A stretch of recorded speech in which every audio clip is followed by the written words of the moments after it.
this afternoon, I have titled my message, Let's Go to the Other Side.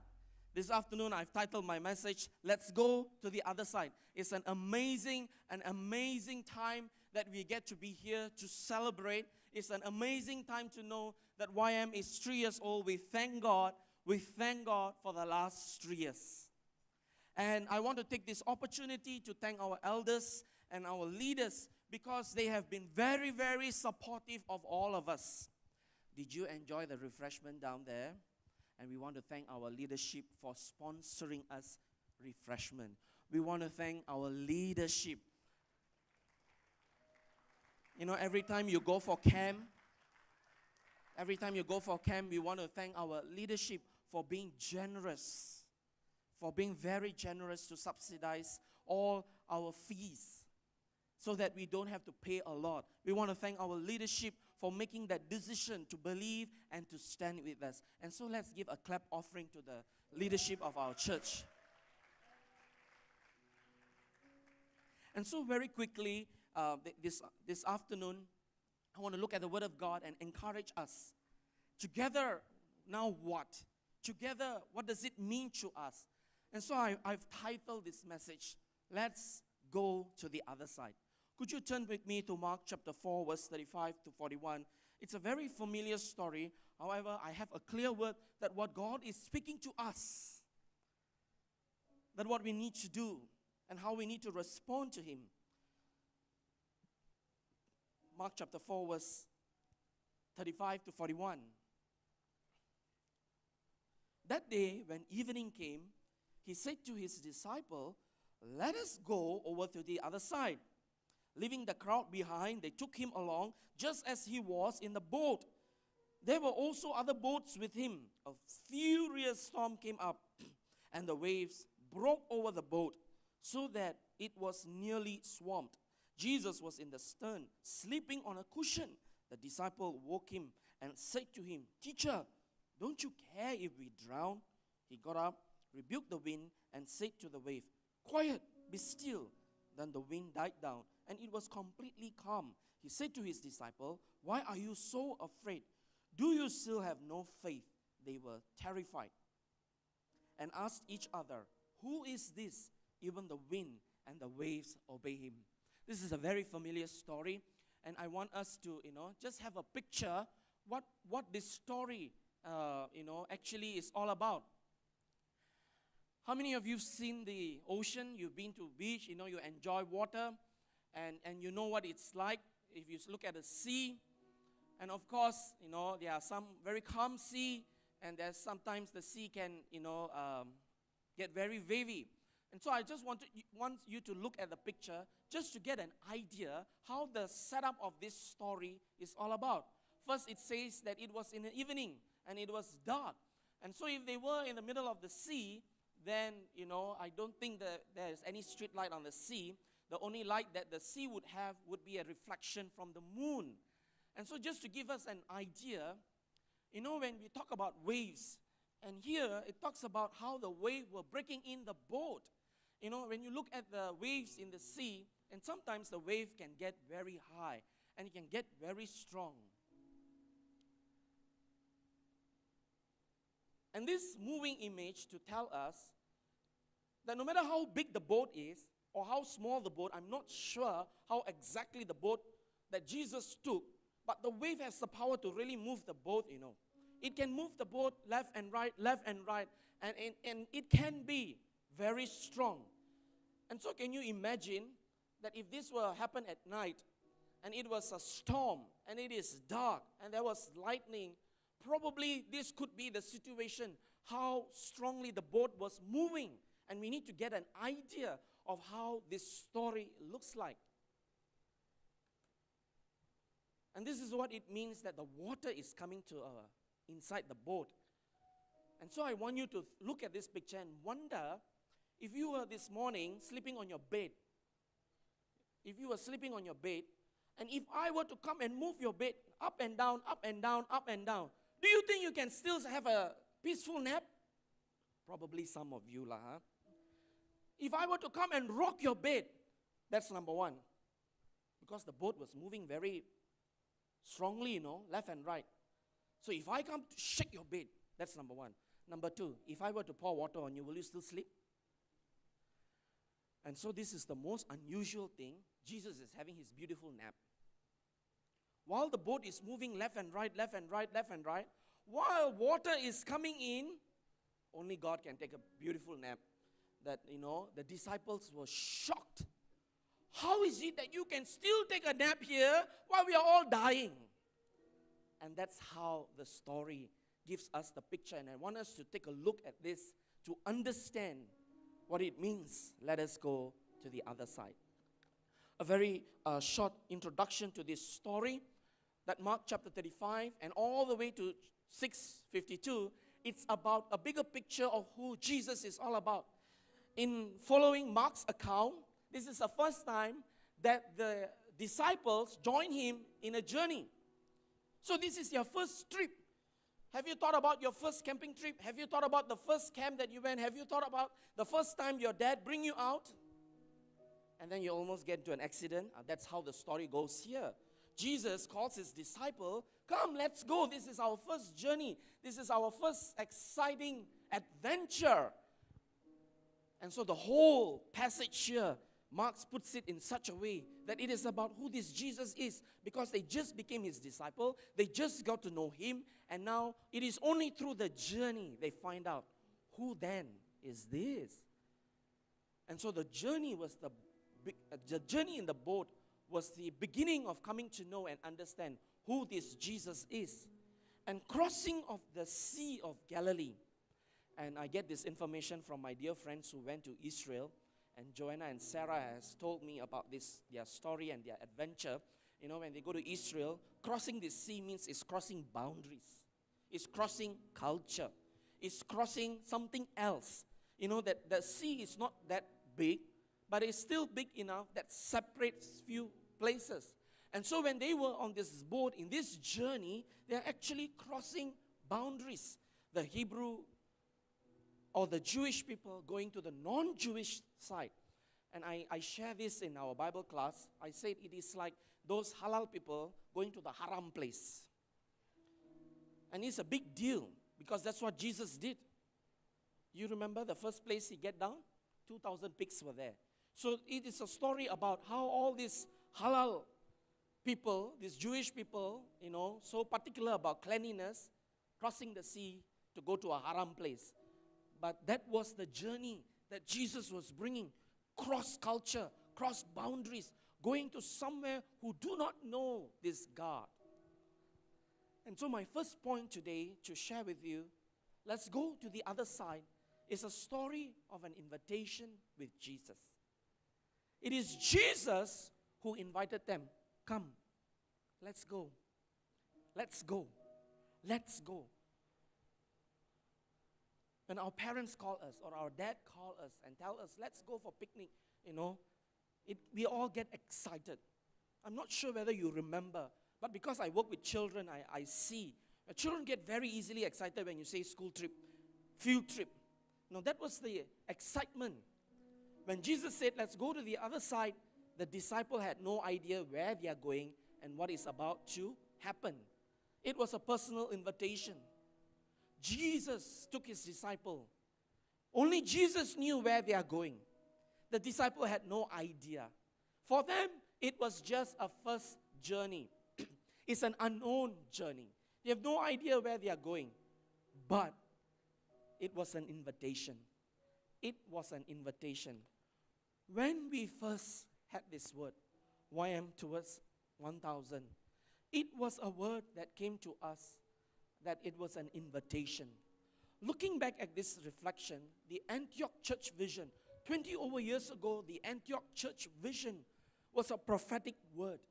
It came from the Lord to the founding fathers that FGA was meant for greatness. And I've shared this before, how the story of FGA is published in our academic journal. And when I went to Bible college and when I read about this history, and it is published in our local journal that is internationally being published, that when you talk about Malaysia and the history of Christianity, you will not miss FGA's story there. Because FGA was one of the early church that received the baptism of the Holy Spirit. And so you will read this story. And that was the Antioch church that came 20 years ago, that it was an invitation. It was a prophetic word.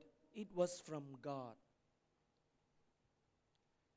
Today as YM, we take that Antioch church vision and then we translate it. The goal towards 1,000 was a word at then, was clearly given to us, witnessed together by the leaders. Where did we pluck this number from?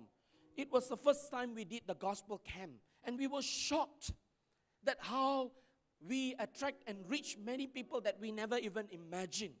At the time, we already had database.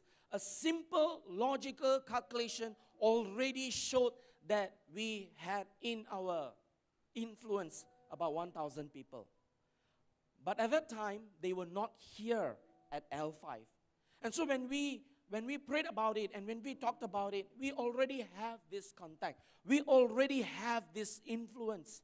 Let's work towards a tangible goal. Let's work this so that this 1,000 people can come and join our service. That's how this goal was birthed. And I see this goal, I see this vision as an invitation. An invitation. Let's all get into the boat. Do you know that the title says, let us go to the other side. Let us. Us means everyone, all the disciples. Nobody to leave behind. Everybody, your left, your right. Let us. Do you remember where you hear this word? Let us make image. Let us make man in our image. Do you remember this statement in Genesis when God starts talking and he starts to get everyone involved? It is about a community. It's about all coming together. Let us go together. It was not a one-man thing. It is not a particular people thing. Let us means every one of us need to get into the boat. And this is one of the invitations that I want to extend to every YM members who are seated here. In fact, I would like to extend that you need to see yourself. Get into the boat. Get into the boat. Because this is a journey where God is bringing us to cross over. It's an invitation, my friend. It's an invitation. And it's a choice today whether or not you want to get into the boat. Because when Jesus made this invitation, all the disciples came into the boat. And if you see earlier chapter, in chapter 4, he was actually talking to a large crowd. But the large crowd didn't get into the boat. The large crowd didn't get into the boat and experience this Jesus. It was the disciple. It was those who were with him. It was those who were close with him. It was those that he called. It was the community Jesus had. And for YM, for us to go to the other side, it has to be us. It has to be all of you. It has to be with conviction that we are in this journey. Let us cross to the other side. My second point today, going to the other side, was a faith-filled journey. Because they all happy, got into the boat. And then Jesus seems to be taking a nice nap. Only he can do it. I have no idea how you can take a nap when somebody is rocking you. When everything is in a chaos, God seems to be in perfect peace. And so it was dark, and the storm was fierce. The water was coming in so much so that the boat was in danger. And that's why I showed you the illustration or the picture earlier. When somebody is about to die, I think it's a natural response. It's dark. It is heavy rain. The boat is filling up. It is only logical to make a conclusion.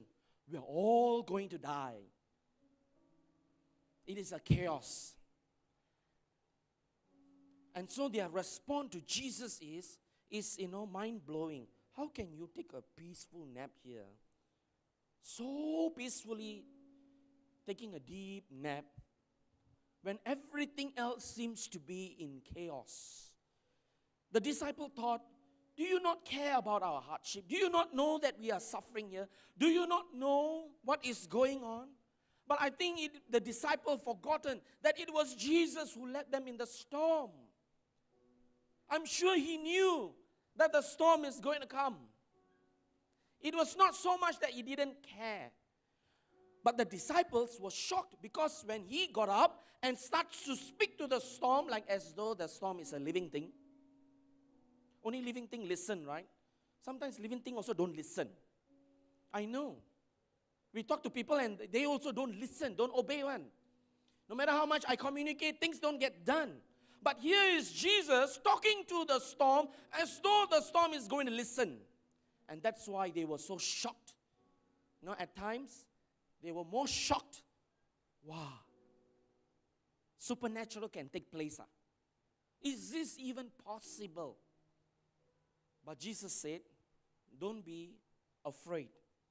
Where is your faith? Again, don't be afraid. Where is your faith?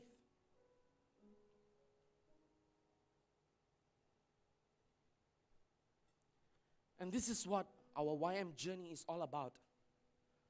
Our YM journey in this boat is a faith-filled journey.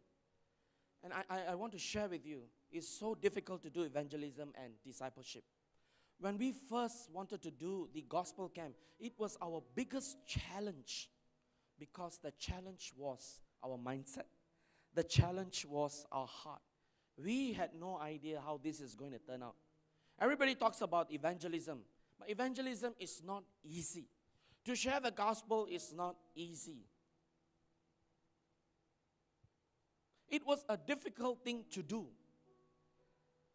And one of the common things the last 3 years that I often hear from my close friends and community is this word, I'm tired. Because when you want to do evangelism and discipleship, it is one event after another event. It is non-stop. And the amount of complaints and the amount of feedback, I'm tired of hearing tired. But that's what it is. It is so hard. It is so overwhelming. And sometimes that when we want to do what God wants us to do, it is as though, hey, you're not worried about burnout. You're not worried about burnout. You all are so busy. We have so many things going on. Those of you who are working, by the time you finish your work, you're already tired. And then want to try to plan and do things and run CG is worse than tired. And what is more tiring? When a bunch of tired people are not listening and not wanting to do the same thing that what we want to do is even tiring. And there's no end to this, tiring. It seems so overwhelming that we are burning out.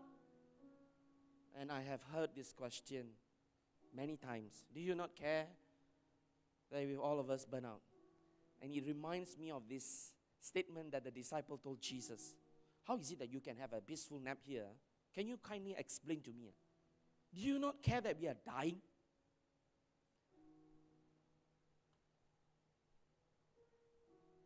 To achieve this goal has to do with a lot of work.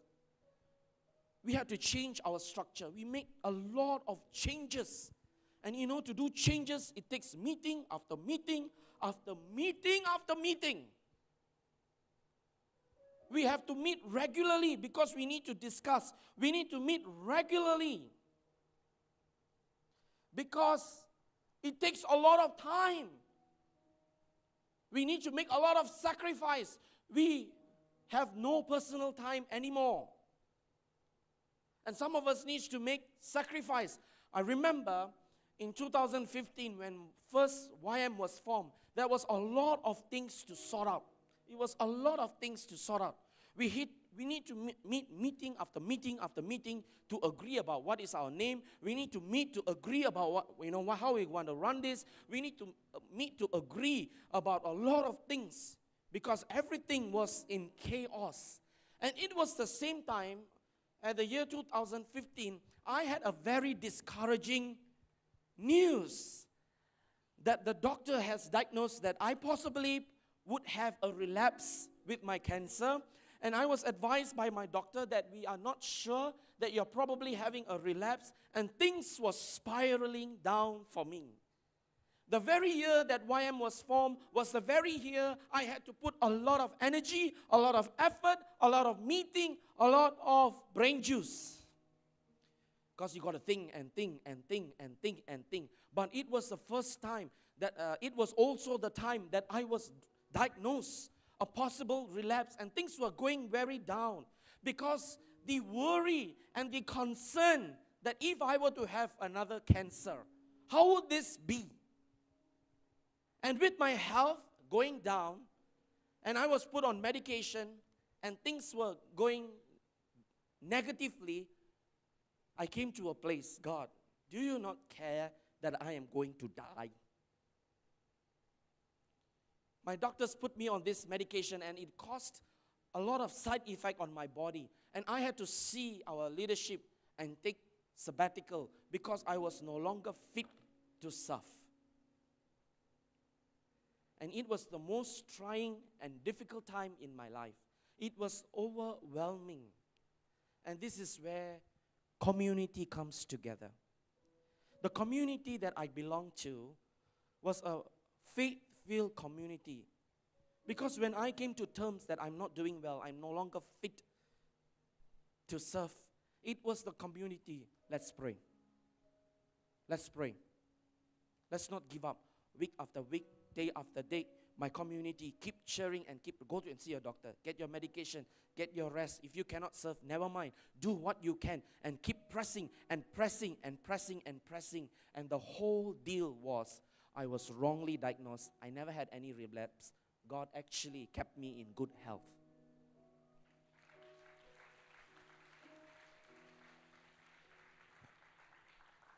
But when the waves come and start filling up the boat, it can bring this doubt. It can cause doubt. Really? Really?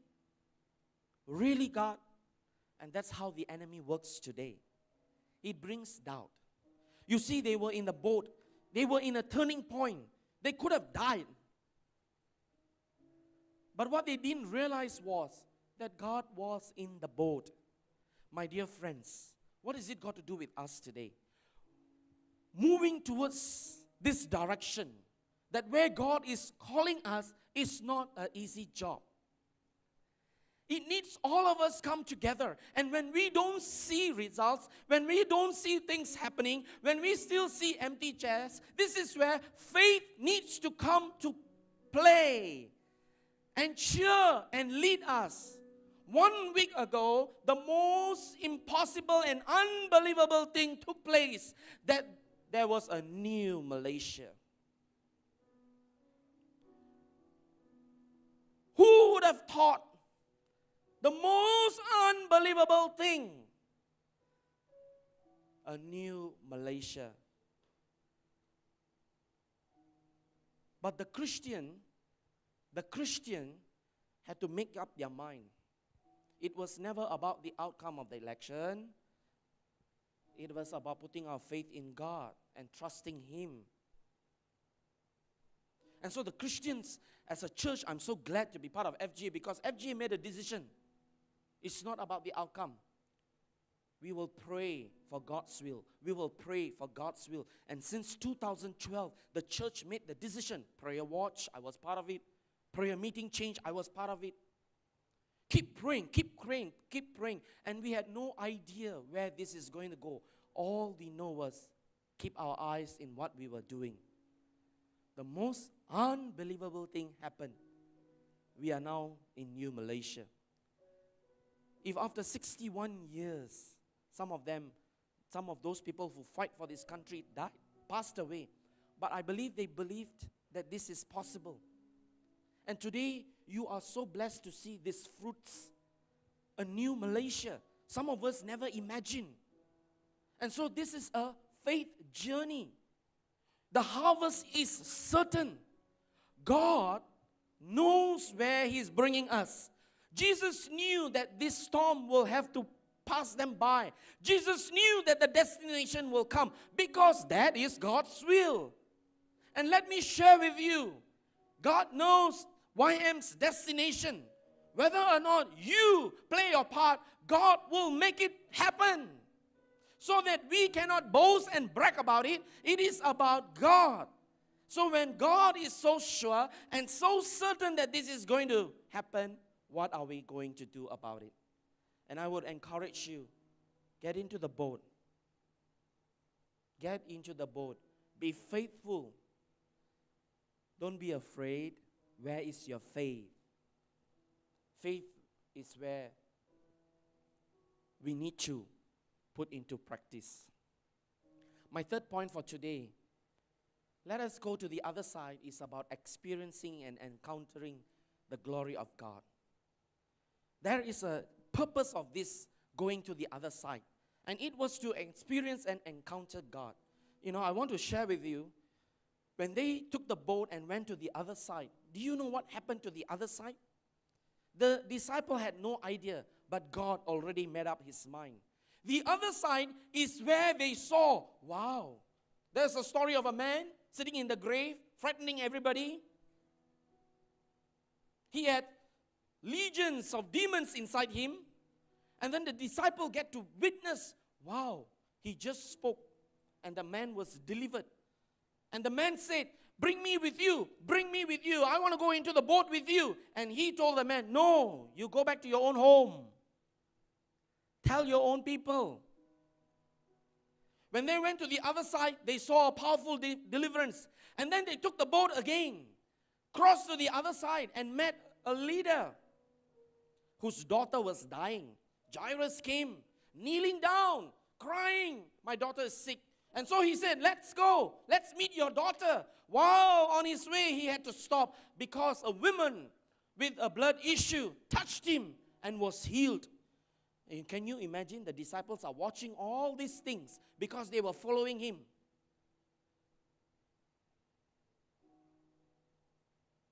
For 12 years she was suffering. And they saw this miracle. And then after that, they saw how this girl that was already died. And Jesus can now say, no, she is sleeping. First he was sleeping, the disciples were dying. Now the girl is dead. He's saying, she's sleeping. And they witnessed this. My dear friends, going to the other side,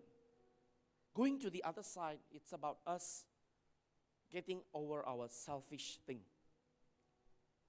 You need to understand that the other side is about God's glory. You need to understand that reaching that 1,000 is touching lives. It's about God performing His wonders. It's about us singing that miracles is possible. And we have seen miracles right here in YM. People getting healed. People being set free. You need to have compassion in your heart. You need to have compassion. Do you know there are many young people today within our reach are still suffering. There are many young people who are struggling in their bondages. There is still demon-possessed young women who are struggling with drugs, who are struggling with prostitution, who are struggling being broken. And we cannot just sit here and be comfortable. Do you not have compassion? Do you not see another young person who is suffering? Do you not know that when I go and visit in the hospital, there are many teenagers who have cancer? And there are many young people who are dying. And they need to know God. And that is why you and I need to be in this boat and travel to go to the other side, because it's about showing God's wonders. It's about bringing God's miracle. And it's not for us to perform, It is Jesus who's going to do all these things. Can you not be the disciple that follow Him all the way and see, wow, Jesus. There are many broken families. There are many young people in your college. I just visited 2 days ago talking to a lecturer in Sunway College, and how this lecturer who's part of this program, and was telling me that there are many broken families, teenagers in broken families. Imagine all these teenagers where their father and mother have neglected them, and they are lonely, and they are yearning inside. Some of them are desperate to have friends. Do you not have compassion? Can you not be their friends? Do you not see the need all around us, in your school, in your workplace? In this Klang Valley, there are many young people. The number of broken families is very, very high. And you and I cannot just sit inside here and just be very comfortable and keep on saying, I'm tired, I'm tired, I'm tired. Do you know how tiring is it to suffer from cancer? Do you know how tiring is it for a young person to have a family where parents are always shouting and screaming? And you and I have that answer. Today, if I can share with you and move and ask God to move your heart, have compassion. Let's do evangelism with compassion.